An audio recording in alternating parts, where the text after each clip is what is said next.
గురుభ్యో నమః. హరి ఓం. అందరికీ నమస్కారం. ఈరోజు విశేషంగా మనం యొక్క పితృదోషాలకు కొన్ని నివారణలు చేయాల్సి వస్తుందన్నమాట.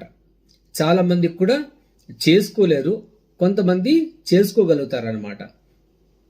ఈ పితృదోష నివృత్తికి చాలా మంది కూడా మనం నారాయణ బలి లేంటి పితృదోషానికి ఆ యొక్క నువ్వుల హోమంతో కూడా చెప్తూ ఉంటాం అనమాట. అదేవిధంగా అది చేయలేని వారికి అంటే కొన్ని క్షేత్రాలు ఉన్నాయి, ఆ క్షేత్రంలో చేయడం వల్ల 100% అక్కడ మనకు రిజల్ట్స్ వస్తుంది. అదేవిధంగా అలా చేయలేని వారు ఏం చేయాలి?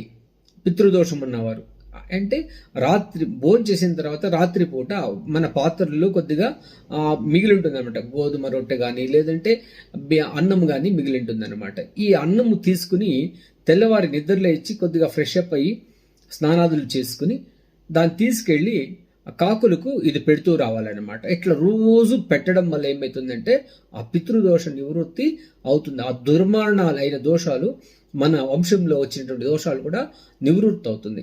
అదేవిధంగా ఈ మహాలయ అమావాస్య పక్షాలు ఇప్పుడు జరుగుతుందంట. మహాలయాలు జరుగుతుందన్నమాట. పితృపక్షాలు జరుగుతుంది.